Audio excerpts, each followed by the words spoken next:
Hello, welcome to Local Anaesthetic Podcast, the most trusted name in local news. My name is Alex, and joining us for this New Year's special, really, this is the first episode, Rob, of 2020, is Rob. How you doing, Rob? Hello, folks. Happy New Year. Yes, I'm very well, actually. I feel suitably refreshed. I'm sure that'll change because I'm back at work tomorrow, but for the time being, not too bad. Really? That's a bad... Well, why did you pick a Friday to go back, Rob? Why didn't you extend it and just go back on the Monday? Well, I mean, I'm working from home tomorrow, so it's not actually that bad. Okay, I see. Well, you don't say it like that. I mean, I do work at home. I mean, I'm just hoping that everyone else has made a similar decision or is still on leave. So it could be, hopefully, a relatively unproductive day. Okay. Rob, listen, we've got a lot to get through. I mean, look, it's 2020. We're coming up to our 300th episode. It's almost a shame that the stars didn't align, Rob, to make this our 300th episode.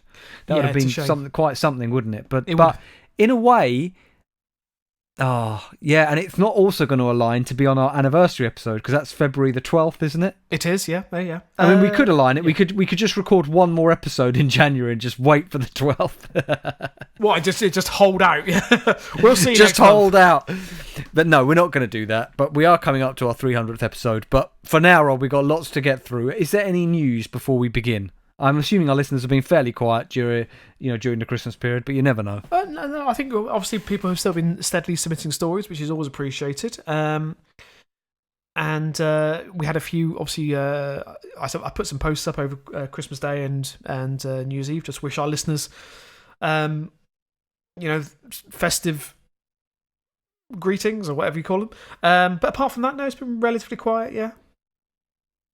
Good. Okay, Rob. Let's begin. I've got some great stories this week. I tell you what, I was looking on the Cornwall Live, Rob, and I saw this story here, which I'm not going to read out. The headline is Cornwall's worst, most pointless and annoying roundabouts. Wow. It was by Mike Smallcombe, who the name, I could just imagine this journalist writing this story. I got through about 25% of it and literally couldn't go any further. Is it a listicle? I'm assuming he just listed the top 10 worst roundabouts. Yeah, and describes them in Cornwall. Wow. Wow. And I don't know, the headline was quite ironic, really, because the headline was Cornwall's worst, most pointless and annoying roundabouts, and I found it to be the worst, most pointless and annoying local news story I've read in quite some time. But maybe if I continued with it, it would have picked up a bit, but I'm not reading that out. What I am going to read out, Rob, and I'm assuming you did come across this. I hope you saw this story pop up at Christmas because I think most people heard about it. This is from The Guardian. I'm going with The Guardian version of this story by Damien Gale. It was reported on the 26th of December. I loved this story, and I'm sure as soon as I start reading it, you'll know what I'm referencing. Prominent lawyer Julian Morgan clubs fox to death while wearing kimono. Yes, I did hear this. Yeah. And you must have thought the podcast. Well, for anybody who hasn't heard it, right. The prominent Remain supporting lawyer Julian Morgan, QC, announced on Twitter this morning that he clubbed a fox to death on Boxing Day while wearing his wife's satin kimono and nursing a hangover. It was quite Partridge, this, I thought. Do you remember that episode of Iron Man and Partridge where he's interviewing the guy who's telling him about whose father had invented cat's eyes on the road? Yes. And Partridge drifts off into some story about how he once had to kill a fox on the motorway with it. He hit a fox, but it didn't die, and he had to finish it off with a jack. He had to stove his head in. Yeah. So this is a tweet. Already this morning, I've killed a fox with a baseball bat, the barrister tweeted after 8 a.m. How's your Boxing Day going? Morgan, 48, whose Good Law project has brought a number of legal challenges to Brexit, told followers he had killed the animal after it became trapped while trying to get inside a henhouse in his back garden in central London. On a quiet Boxing Day morning, his account rapidly drew huge interest on Twitter, including the attention of the RSPCA, which urged anyone with first-hand knowledge of the incident to report it. Well, they didn't. I don't understand that. He's reported it by virtue of the fact that he's tweeted it. That you don't really get more first-hand than that. No, I agree. He tweeted, killing the fox wasn't a great deal of fun. It got caught up in the protective netting around the chickens and I wasn't sure what else to do. Not looking forward to untangling it, he said, elaborating in a separate tweet that he was wearing a too small green kimono. He said, chicken's a little anxious but otherwise well, and he said he was now nursing a hangover with my coffee, as was my original intention. Many of Morgan's followers asking for more detail of the incident, and some suggested he may have broken the law. But the lawyer, who later apologised for his first tweet, was initially unrepentant. Asked why he had killed the fox rather than disentangling it and releasing it, he replied that the animals are not especially friendly up close. He said, "I didn't especially enjoy killing it, but I imagine that's what the RSPCA would have done if they had anyone on call in central London on Boxing Day." So he's speculating, Rob, that if the RSPCA had anybody in call on Boxing Day and somebody found the fox trying to get into their chicken coop, and you'd called them to say, "I've got a fox tied up in my chicken, in the net, in the barbed wire around my chicken coop," he's saying that the RSPCA would have arrived, taken a baseball bat out of the back of their van and clubbed it to death. I mean, given the coverage of the RSPCA of this podcast over many years, there is a possibility that some down and out RSPCA officer may well have done that. He said, Rob, he insisted he had dispatched the fox efficiently, adding in response to another tweet, "To be quite honest, although I don't enjoy killing things, it does come with the territory if you're a meat eater. I shoot rabbits for food too, and butcher them. I think it's quite important for anyone who eats meat to have a sense of what's actually involved." Okay, but the two problems with that is, one, we don't eat fox, and two, even if we did eat fox, I'm not sure that the way of terminating them would be death by baseball bat. Can you imagine all these men in abattoirs, Rob, just pummeling foxes with baseball bats? Craig, if you're listening, let us know if that's what really happens. The one thing I'm slightly unclear about is why he chose to actually make this public in the first place. There was no need to do it whatsoever. No, right, Rob. So you've got a chicken. You live in central London somewhere, and I don't know what kind of property in central London has a chicken coop, but his does. Yeah. A fox gets into it, is tangled up. I agree with him that untangling that and letting the fox out would not be the fox could cause you some damage. Yeah, I agree. So you've made the decision, Rob, in your mind that you are going to kill this fox, but you want to do it in a humane way as possible. What would you do?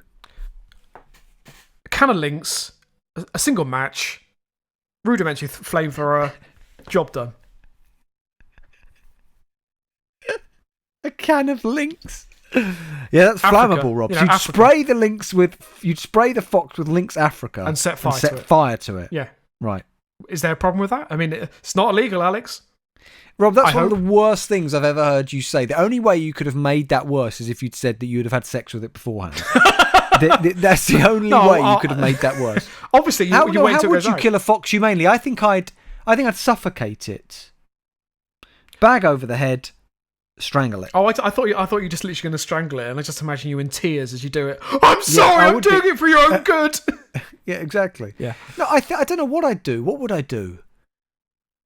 What would be the quickest way to kill a fox? Unfortunately, I think the way he did it, although it's quite brutal, is probably the quickest, the most efficient. Can you imagine, Robert? We've just got to imagine this man has seen out of his bedroom window there's a fox caught up in the chicken wire. Yeah. He puts on his wife's green kimono, strides down the lawn with a baseball bat and bludgeons this fox to death. I'm really concerned because with a hangover. Again, to be fair, with a hangover, that's even more of a challenge. But I don't know why. I always imagined that he was naked beneath the kimono, so his testicles were swinging free as he just pummeled that fox to death. I think this is quite. So I hear what he's saying. He's saying Boxing Day. If the RSPCA wouldn't have been there to help out, I don't think he knows that because he didn't even bother to check. I would have rung the RSPCA and said this is a situation. I wouldn't have killed the fox. Alex, come on! If you know what would happen if you called the RSPCA on Boxing Day, there'll be the phone would ring and ring. Exactly. There'll be an out of office saying that they're back in the office probably around March. It's a difficult one because the fox would have been in some pain caught in that wire. I don't know what I would have done. No, I don't know how I dealt with it. I think that I honestly think that the fox must have already been in some distress and would be likely to attack. So probably because I think if he'd said that, people might have understood. Yeah. Anyway, the RSPCA's Twitter account was copied into the discussion. The animal welfare charity, which investigates complaints of cruelty, tweeted, "This is distressing to hear. We urge anyone with first-hand knowledge to report it to us." And they told The Guardian, "We've been made aware of this and are looking into it." Morgan said, "To those concerned, I've broken the law. I called and spoke to the RSPCA and left my contact details." Yeah, I did it. You know that fox? I smashed its head in. Morgan later tweeted that he was sorry to those upset by his initial post. My chickens were very distressed by the fox, both before and after I dispatched it, and I wanted it out of the way quickly, he said. I was slightly shocked by the whole tooth and claw experience when I tweeted, and that was what I was trying to convey, but my tweet, one of a number about keeping chickens in urban London, should have conveyed that better. He said he hoped his tweets would not obscure an investigation he had started into the enormous harm done by factory farming, with a view to action on the subject next year. Can I just say that a potential episode title, The Perils of Keeping Chickens in Urban London? Beautiful. Now, Rob, we're now moving to Aberdeen to the Evening Express, because for anybody who was outraged by that story and felt sympathy for the fox, I understand that. But here's the reverse side, Rob, of that particular coin. I don't know if that metaphor works. It's by Jamie Hall. So a fox attacks a man with a baseball bat. From the 28th of December 2019, Aberdeen Pigeon fans' fury over fox carnage. So now, right. Rob, now we hear the other side of it. Okay. A heartbroken Aberdeen pigeon owner, can I just say that is a very good episode title? Yes, it is, absolutely. A heartbroken Aberdeen pigeon owner has hit out at the scourge of city's foxes after a dozen of his prized birds were killed, Rob. Ian Ogston, 54, said he was, Rob, in quotes, totally devastated when he went to his aviary to feed the birds, only to be met by, in quotes, a horrible sight. Initially, he believed someone had broken into the shed and massacred his beloved birds, but when police attempted to investigate, they found a hole which a fox had used to get in. Now Ian, who lives on Pitodree Place, has called on residents to stop feeding the bushy-tailed creatures as he believes they're getting too tame. He said, "They are a menace. So many people leave food out for them. They are always going to be here. The next night there were 2 foxes hanging about, and I tried to scare them away with a stick, but one of them tried to come and grab it. It really shows the devastation they can cause. It was a horrible sight to see. I think just over 60 of my pigeons got killed, and I'm down to about 30 now." So that means Robbie had 90 pigeons. It's a lot in an aviary. Yeah. Is that fair? Is that kind? Well, I mean, we don't know how big the aviary was, but that seems like a lot of pigeons. It does, Rob. And also, the term, which I'm hoping applies here, the term pigeon fancier always worries me. Yeah. It's just disturbing, Rob. So we need to go into the detail now, Rob. So he says it was a horrible sight to see. 60 of them got killed. I'm down to about 30. You ready for the next sentence? Okay, yep, go ahead. I had to kill quite a few of them because their legs were broken and things like that. They're going to be mad in the shed and hitting off the walls. That was sickening to have to do that. So now, Rob, imagine this man having to go to his garden and find these maimed pigeons and having to kill them himself. He doesn't say what he did, but he had to finish off some of them himself. Now, we don't know. Again, Rob, how would you kill a pigeon? And I'm not going to have you say Lynx Africa and a match. No, of course. It would be Lynx Voodoo in this case. Are you telling me that if a pigeon has a broken leg, you have to kill it? Yeah, and why did the RSPCA get involved here? So he's basically inside this aviary, Rob, smashing pigeons against the wall or whatever he's doing, killing them off while crying. I don't believe that if a pigeon just has a broken leg that you have to put it down. Surely you can make some sort of rudimentary splint out of a lolly stick or something. I don't feel that he needed to kill those pigeons. I just feel that he couldn't afford the vet bills and so just took matters into his own hands. Despite his passion for pigeons, Ian says he will give up keeping the birds, Rob, now. He said, "I won't be keeping pigeons anymore because the ones that are left are just so traumatised." Yeah, because they watched you killing them. So, hang on. Is he saying, so what's he going to do with the other 30 pigeons? Is he going to have round 2 of his mass cull? Going to treat himself for New Year's. Just picks off 5 a week. He says you can see it in their eyes. They're so scared. One of my friends has said you'll take some. It's heartbreaking to have to do that, but they are so traumatised. I've been keeping pigeons for a long time. I kept them when I was 16. Then I started up again in 1989. It's in my blood now. But this is it. There won't be any more because I can't go through this again. I just can't protect them, Rob. I mean, I think you probably can protect them. You just need better security measures or just, No, Rob, he says something. He says something, Rob, would still get at them. Yeah, probably him, yeah. Anyway, right, I've got 2 other things to say before I end this, Rob, this segment. Not everything. And this is from the Aberdeen Evening Express again. Rob, I feel vindication for this story. It's very short. Okay. I'm not going to read the headline. So, a man, Rob, caught with a knife in a northeast town, told police he needed it, Rob, because he was from Liverpool. Right. What? This is his defence in court. John Gallagher, 46, was searched by officers at Scalloway Park. Can I just say, Scalloway Park does not sound like a place I want to go to. On October 20th, and he was found with a kitchen knife in his waistband. Fiscal Deputy, I can't read this name, told Aberdeen Sheriff Court that Gallagher told officers, I'm from Liverpool, I need it because people fight you. So he's maintaining that because he was in this northeast town, he was just expecting violence, which is why he was carrying a knife. Yeah, because he said he's grown up in Liverpool and there everybody fights you, so you have to go around armed with a kitchen knife. I mean, I was in Liverpool on just before Christmas, and I must admit, that didn't happen to me. Maybe I was in the wrong part. Possibly. Right, Rob, I'm going to finish now with a story from a newspaper we've never featured before. It's called the Westmoreland Gazette. Do you know where Westmoreland is? Westmoreland? Isn't it Cumbria? It's that up that way, yeah, I think you're right. Right. Okay, so this is from the 29th of December 2019. I just want to tell you about this. So this is a community news segment. You know those kind of cork boards you'd have up at a church where people would put up events happening? Like notices in the community, yeah. This is the equivalent of that, Rob. And I just thought that I just wanted to let you know about something that that happened over this Christmas period there.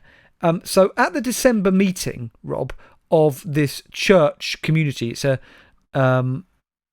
what church is it? St. James's Church. Anyway, I don't know. At the December meeting, Rob, members and friends were introduced to Jeff Wood, who gave them all a talk about, in quotes, the life and times of a sewer rat. Interesting. Yeah, okay. I'm in. Jeff was the Regional Wastewater Network Operation Manager, covering all 35,000 kilometre sewer systems from Crewe to Carlisle. His humorous and informative talk gave an amusing insight into sewage throughout history, which was illustrated with fascinating slides. The talk, Rob, was followed by seasonal refreshments, and the next meeting will take place on Thursday, January the 9th at 7:30 in the Parish Hall. So, and do you want to know what's happening there? Of course I do, yeah. Judy and Chris Lemming will be talking about their 1,000-mile walking challenge, which became an obsession. Right. Can you just read out that man's job title again? I'm quite keen to hear it once more. Regional Wastewater Network Operation Manager. Just imagine meeting him at a party. That's the kind of title where the conversation just grinds to a dead halt because you have nothing left to say.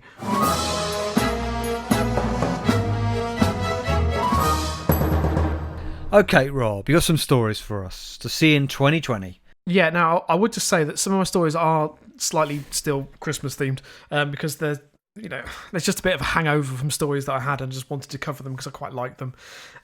So again, the paper we've already covered. So this is from the Cornwall Live website from the 14th of December 2019 by Gail MacDonald. And the headline, Tesco shopper told she can't return any more mouldy strawberries.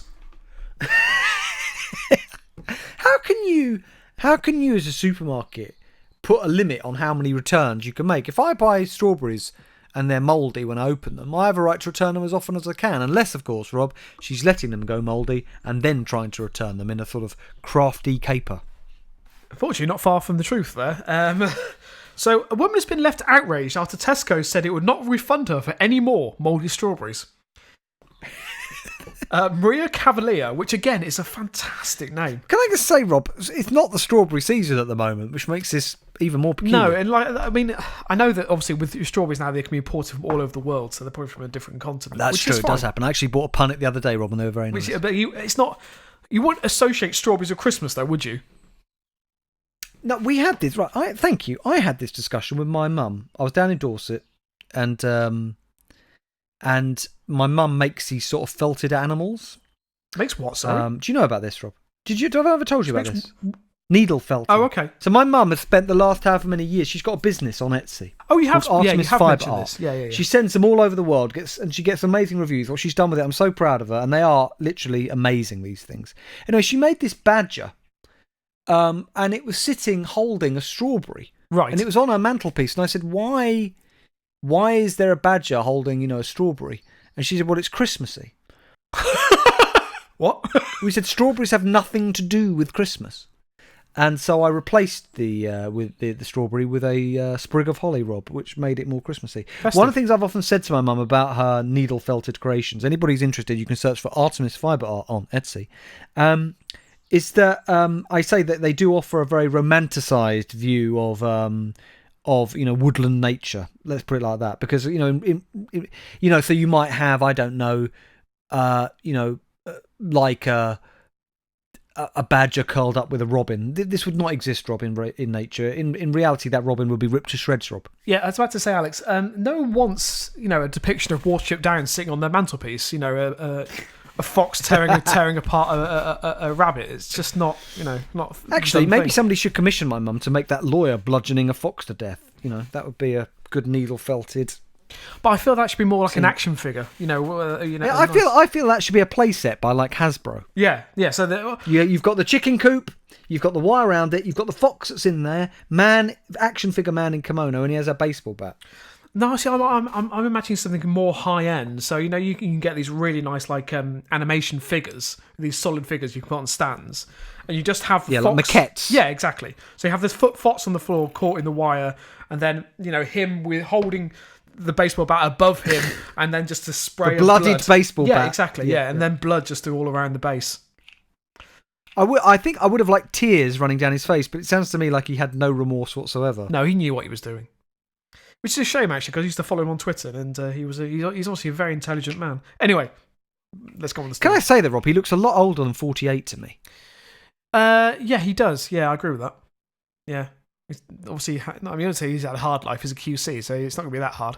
Anyway, so Maria Cavalier runs an independent mobile crepe stall. Sorry to interrupt, but Maria Cavalier is one of our best names. It is a fantastic name. Kind of rhymes. The name's Maria Cavalier. Yeah, and unfortunately, when I read her name, it doesn't go back to the days of the English Civil War, English Civil War, but more the Vauxhall Cavalier, which is obviously a stalwart of the Vauxhall range. My parents have got a King Charles Cavalier dog, Rob. Okay. Yeah, good to know. Just throw that in there. So Maria Cavalier runs an independent mobile crepe stall and sells delicious treats to hungry punters across Cornwall. But sorry, what does she do? Sorry. She runs an independent mobile crepe stall. Which there's something about that phrase that I really like. An independent mobile crepe stall. Yeah. You know what a crepe is, yeah? I do know what a crepe is, Rob. They're very delicious. So I'm assuming it's part of it's in a van or something that's easily can be transported to basically, one site. Rob, yeah, it's a caravan and she sells poorly made crepes out of it. Oh, Alex, hang on. We can't say that. We don't know they're poorly made. I'll have the mouldy strawberry special, please. But she says she is fed up with buying fresh fruit that goes mouldy and mushy before the best before date. I recently bought 20 punnets of strawberries and had to return 15 of them, she said. They've all gone mouldy. I'm losing sales because strawberries and chocolate is my best seller. Yeah, but that's because it isn't the strawberry season. I do feel that. I really do feel that. Well, that's a good point, yeah. And also, it depends on how she's keeping them. I mean, if they're just stuffed in the cupboard in the back of her caravan, then they're going to go off, unfortunately. Yeah, they are. And obviously, as everyone knows, if rotting food is kept next to ripened fruit, it will then rot quicker because the rot transfers between one fruit to the next. Which might explain why she's lost 15 punnets of strawberries. Instead of dealing with it and saying there's a problem, they say I can't bring them back. I'm not interested in a refund. I'm trying to solve this problem and demonstrate that there is a problem. So this isn't her issue. I want to know how many days between her buying the strawberries there is. How many days there are between then she takes them back. If it's 2 days and they've gone rotten, fair enough. If it's a week, that's on you, love. If people aren't ordering enough of your strawberry crepes, that's not Tesco's fault. No, and also it doesn't say from when she bought them to when she discovered they were mouldy. Most people who buy 1 or 2 punnets won't be bothered to drive into Tesco, park up, and take them out and take the time out of their evening to get a refund for a couple of pounds. Maria says she's returned several punnets to Tesco's in recent months and has been refunded. But recently, the store manager in Truro, Matt Rowland, told her they will not be refunding her in the future and advised her to go to the wholesaler.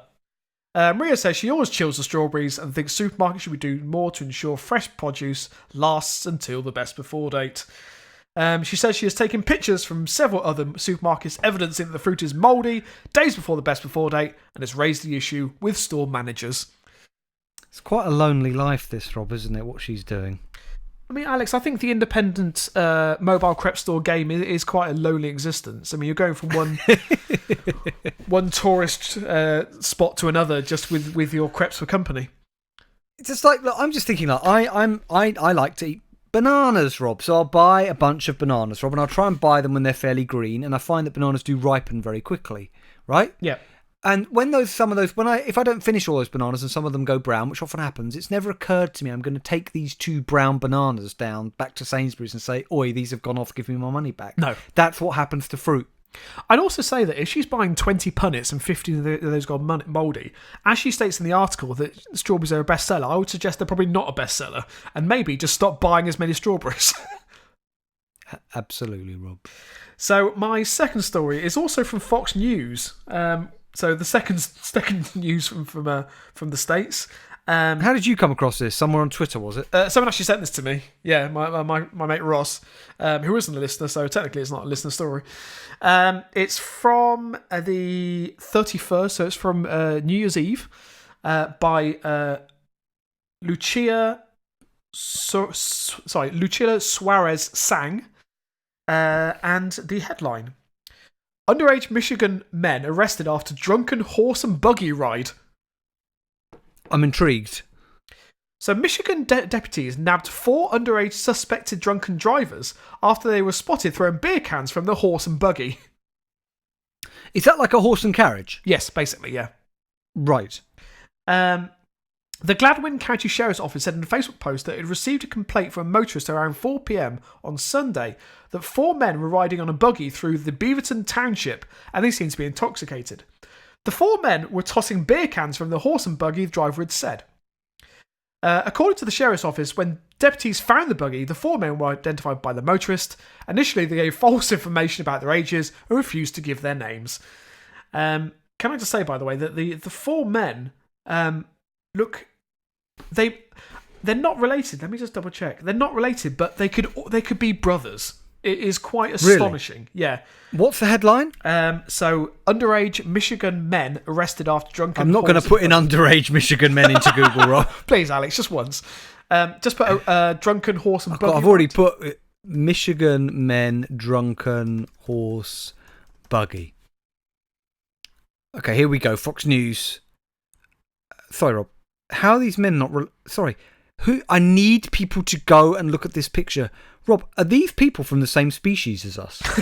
I mean, Alex, that's... Rob, have you ever seen people who look like this? Look at the second, third and fourth.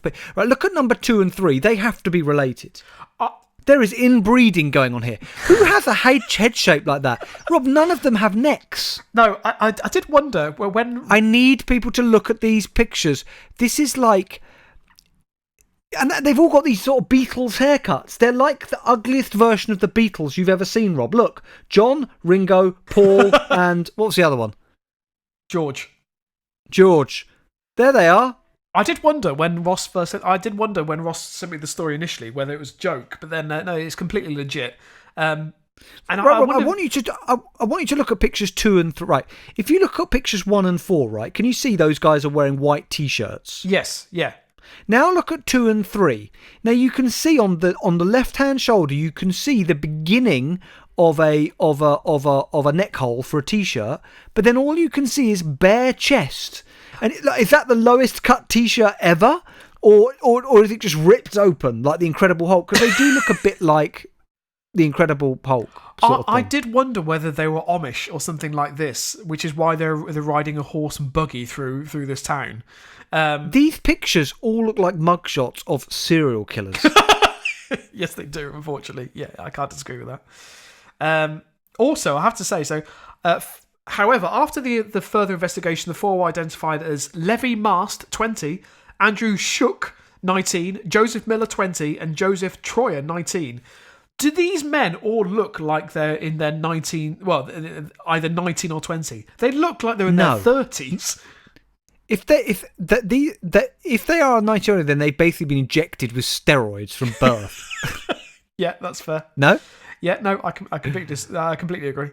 Inside the buggies, deputies found several open and unopened containers of alcohol. Police determined that the four were under the influence of alcohol. The men were arrested for felony obstruction of justice, disorderly persons, and issued civil infractions for minors in possession of alcohol. Well, Rob, talking about being under the influence, I'm just going to quickly just fill people on this story, which I found on a website called Gentside. This happened recently, Bangladesh, I believe it was, or Kuala Lumpur. So, man strips down in drunken rampage on international flight. We've had a lot of these strange stories recently about people on flights, haven't we? I don't know what's going on. Yeah. On a flight flying out of Kuala Lumpur, one 20-year-old student from Bangladesh decided to give all of his co-passengers a show.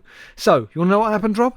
Upon takeoff, the young man decided that he'd had just about enough of his clothing and stripped down naked. He then proceeded to pleasure himself while watching pornography on his laptop loudly for all around to see and hear. He then toured about the plane, making trips to the toilet, all the whilst naked, and then he urinated on his seat. After various insisting on behalf of the stewardesses, the man begrudgingly dressed back up again, but it wasn't done without a fight. According to witnesses, the student even attacked the head stewardess. Upon touchdown in Dhaka, the young man was apprehended by the authorities and was taken into custody. So yeah, I mean, just to be clear, stripped down to his underwear, masturbated to pornography on his laptop, and then pissed on his seat. I don't really know what to say to that. I'm assuming that he was having some sort of crisis at this point in time, unless he was just very free and easy. I have no idea, Rob, but this is what I'd expect on a Ryanair flight. Oh yeah, absolutely. With that goes without saying.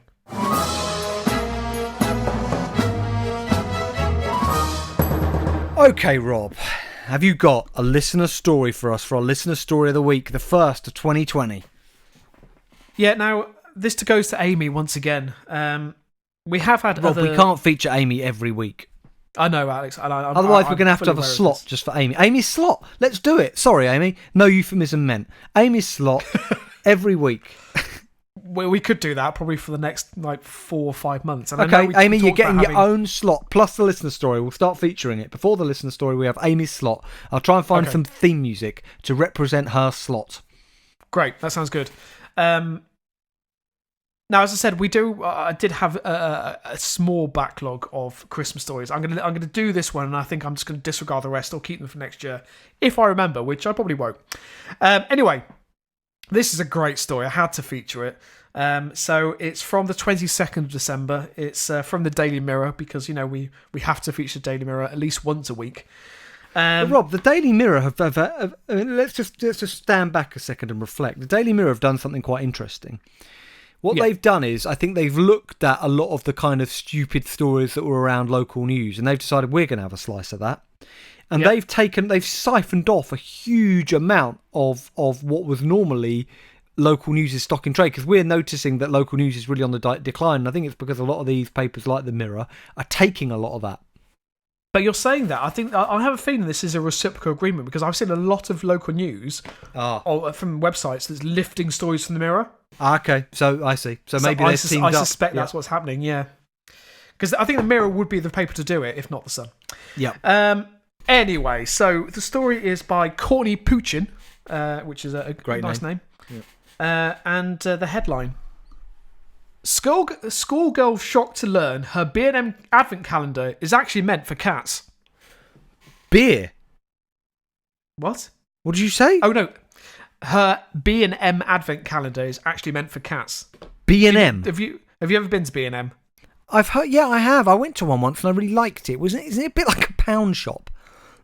Yeah, it's more like a home bargain. So it's that's it. That's it. We stopped somewhere once and I went into it and it was got B&M and I really liked it.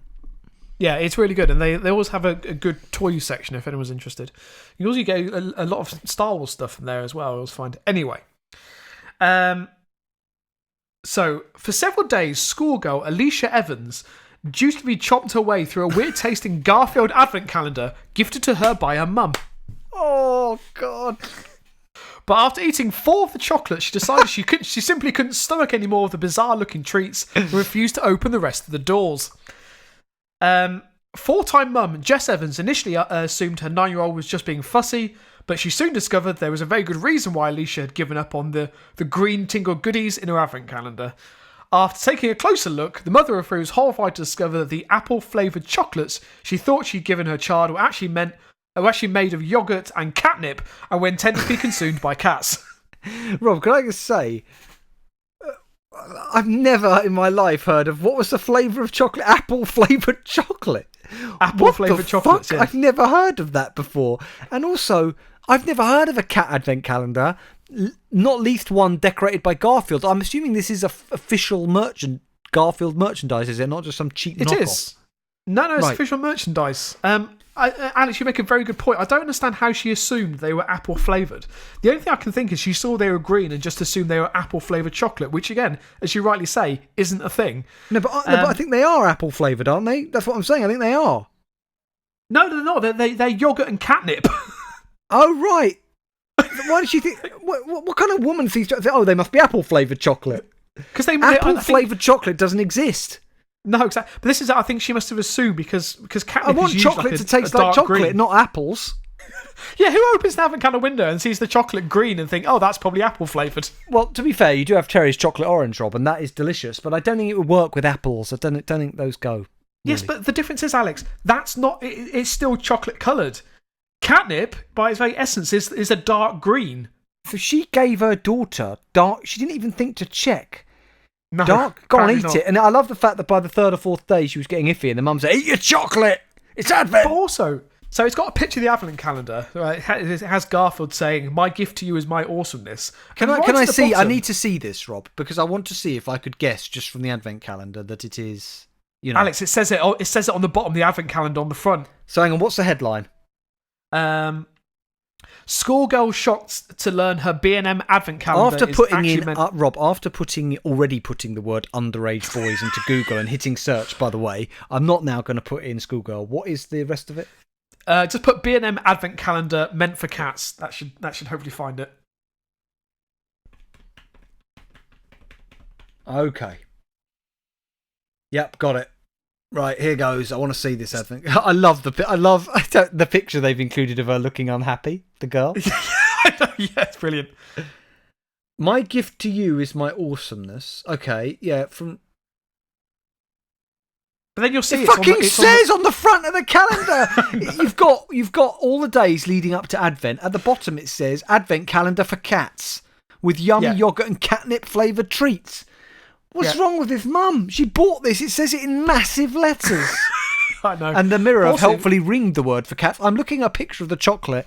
I would not let anybody eat that. It's clearly not chocolate. I'd say, what the hell is this? It looks like dark green bogies that have been mashed together into one solid lump. Yeah, I agree. Yeah. Now, so we've actually brought our cats these advent calendars before, and I must admit I was curious once, so I actually tried it. You tried the chocolate? I've eaten catnip, yeah, yogurt and catnip. Sorry, Rob, I've just got to say something. Have you seen the picture of the mum further down the article? I was going to come on to that as well. I think given the tone of the article, the picture is very inappropriate in my opinion. What do you want to describe for the listener, Rob? Well, I mean, I'm assuming that the mother has chosen to submit this to the Daily Mirror, and the Mirror haven't requested this particular. No, because there's a picture of them sitting as a family, and the mum's got the same. Well, further down, she's got a very low cut top on. That's all I'm going to say. We're talking the lowest cut you could possibly say, and unfortunately, in the picture where she's holding the advent calendar, she is leaning over, and well, I mean, she's quite a well endowed young lady. Let's leave it at that. So if you want to go look at that, please do. I mean, it's I'm not going to say any more. So Jess, who lives in Otterstream in Shropshire, said, "I was shocked and felt like the worst mother ever when I realised I bought a calendar for cats." She said they tasted a bit strange, but said they weren't horrid, so I just forgot about it. The 26-year-old continued. They didn't taste like apple, did they, love? I mean, would you not try? I don't know. If my daughter said that they tasted a bit strange, the first thing I think I would have done is tried it myself. Yeah. Or check the ingredients. Well, or pick up the calendar and read the massive letters on the front which say this is for cats, contains catnip. Yeah. Yep. The 26-year-old continued, Aisha hadn't been eating them for a couple of days, and when I asked why she brought the box over to me, when I turned the calendar over and read it was... When I turned the calendar over, why weren't you looking at the front of the calendar? Anyway, when I turned the calendar over and read it was yogurt and catnip flavour, I couldn't believe it. And it had taken 11 days for us to notice. I have a degree in English literature and creative writing, but still couldn't read a calendar. I have a what? I have a degree in English literature and creative writing, but still couldn't read an advent calendar. What I don't understand about these stories is, right, so this is where my mind goes, my cynical mind. We've talked about the very revealing picture of her. She submitted this story to them herself, right? Yes. Yeah, we assume she seems to be trading on her own stupidity, but has taken some sort of modelling-esque shots. It seems to me to be a way to maybe hope to get asked to... I don't know, do you know what I mean? Is this her way of trying to... Are you saying that she's trying to branch out in some sort of glamour modelling, Alex? Well, didn't you think that? Yeah, but also, I mean, let's be fair. The Daily Mirror didn't have to publish that particular shot. No, they could have just featured the advent calendar, the picture of her daughter. But I mean, you can just imagine them, Rob, these old news journos in the thing. Oh, hey, Dave, God. Come and have a look at this, mate. Oi. You can just imagine that's exactly what the Mirror copy room is like. Yeah, and my concern is they found the picture first and then read the story. What, you think they have an algorithm? I think the Sun and the Mirror and these kind of papers, when people submit stories with photos, they have a computer algorithm which checks to see how much flesh is on display, and the ones that have the most, then they get highlighted onto the top of their inbox and they read the stories and they think, yeah, we'll feature these. Yeah. It doesn't matter how shit the story is, as long as the main protagonist is either, you know, an attractive lady or is showing a suitable amount of flesh, then it's going to get published regardless. Well, with that rather cynical take, Rob, on the world of tabloid news journalism, Rob, we bring this first episode of 2020 to a close. We look forward with a mixture of eager anticipation yet trepidation to our next episode, which, can you believe it, will be episode 299, as we move ever more forward like a man waking up in the morning, looking out his window to find a fox caught in his chicken enclosure, wearily walking down the stairs in his wife's kimono, looking for something suitable he can find to put the poor fox out of its misery, and seeing a baseball bat, which is what we all keep lying around the house, trudging down the garden and battering the fox to death before, presumably killing one of the chickens and having it for breakfast. Yeah, I would assume so. Yeah. Just like that, we move ever more forward to our next episode, which will be episode 299. As I say, we can be found on our website, which is lapodcast.net. You can download all of the episodes from there. If you want to leave us a tip or set up a donation to help us out, the worthy cause, of course, that is this podcast, there is a donate button in the top right hand corner, and we appreciate every donation. It all goes back into the podcast. And we can be found on Spotify. We are on Facebook, facebook.com/LA Podcast, Twitter @LA Podcast. And you want to send us a story, you can submit it to us at lapodcast.net@gmail.com. That's lapodcast.net@gmail.com. And of course, on the podcast app, wherever you're finding us, just leave us a review, hit subscribe. All of this kind of thing helps us. Now, Rob, I'm still torn, Rob. We're gonna spell out the word anaesthetic like we always do, according to a theme. Now, we've got lots of listener ideas, but I still quite like the idea of New Year's resolutions. I'm happy to go with that. It is the right time of year. Okay, you start us off then with a new, more healthy lifestyle that involves less chocolate. That's pathetic. N. I went generic, but I went generic to start off with. Yeah. N. Not ignoring vagrants. Very commendable, Alex, I must admit. Thank you. A. Always abiding by the laws of the road. I don't drive a car. Is it E next? It is E, yeah. Egging buses. It's one of my resolutions. I want to egg more buses out of my car window. Fair, yeah. I'm just going to drive around on Sundays with a 12-pack, Rob, of eggs and just lob them at buses. T. I think we're on T. Yeah, T. No, S. Anes. Sorry. S. So. Are we on S? Yes. No. T. Yeah. Hang on. Bloody hell, No, Rob. we're on S. We're on How S. long have we been doing this? Right, S. So sacrificing small animals for the harvest gods. I've decided to revert to my pagan ways, and I'm going to celebrate the gods of the harvest again. That's my kind of resolution. T. Trying harder. just in general. Yeah, I like that. Just try harder, will you? Yeah. H.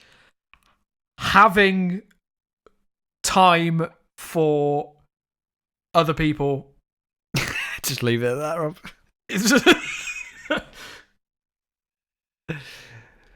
Okay, are you done? Yeah. Expecting more of my podcast co-host. And I do, Rob. You've got to fucking get your act together, mate. I'm telling you. Okay. Right, to T. Treating people as almost equal on a par with me. Almost equal, right? Okay. I. Insisting on punctuality. From myself and others, Rob. C. Well, that's obvious. Crab meat for every meal. Absolutely. Or at least once a day, Rob. You've got to get that crab in. It's good for you. Yeah, you do. Absolutely. Well, we have successfully spelled out the word anaesthetic, Rob, according to a theme. We are going to get to some of the... We have had lots of themes submitted by listeners, and we got some really good ones there, so we're going to start using those. But we had to start off with New Year's resolutions, Rob. Anything you want to say to our listeners as we go into 2020, Rob?